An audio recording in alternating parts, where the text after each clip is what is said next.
If you watch the King's speech today, you probably noticed something strange.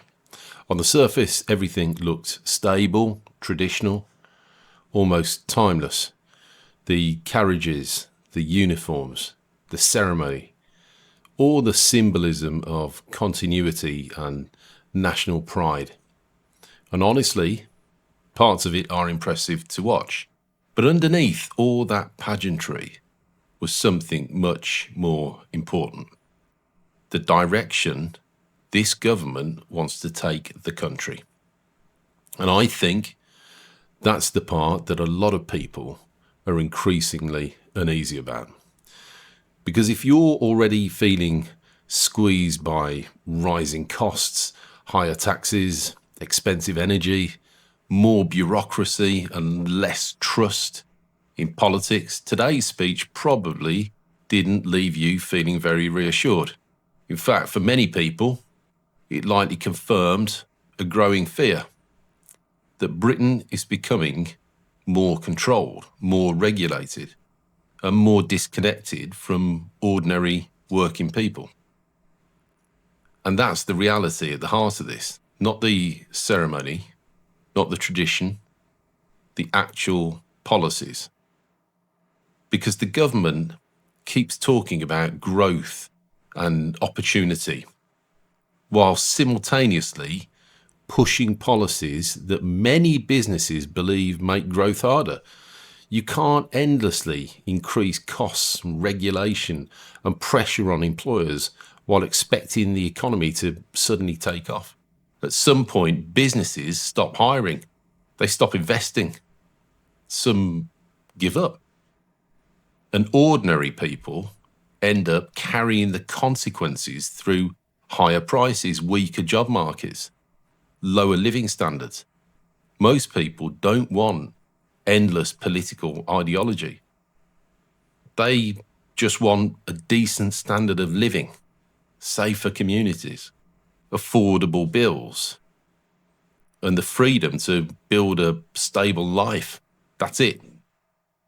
But more and more, politics feels like it's moving in the opposite direction. More centralisation, more oversight, more systems, more state involvement in everyday life.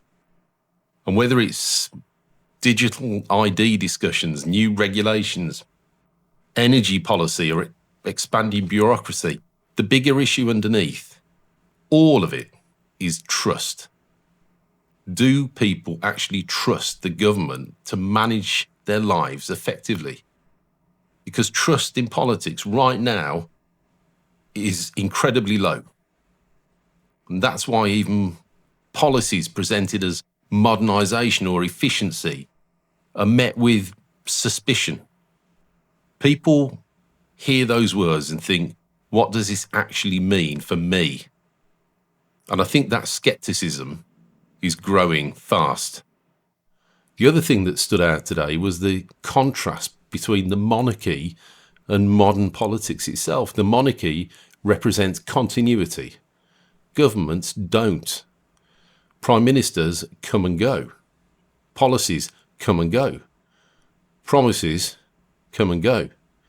And right now, there's already a feeling that Keir Starmer's government is struggling to convince people it truly understands the pressure ordinary families are under. Because governing is very different from campaigning. It's easy to promise change, much harder to deliver real economic improvement, much harder to reduce pressure on households, much harder to restore trust once people lose it. And I think that's why today's speech will divide opinion so sharply. Some people will hear ambition and reform. Others will hear more control, more regulation, more interference, and less freedom. But beneath all the ceremony, that's the real debate now. What kind of country is Britain becoming?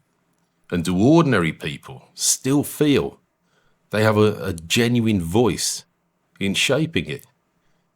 Because once people believe or stop believing that, the distance between public and politics becomes very dangerous indeed.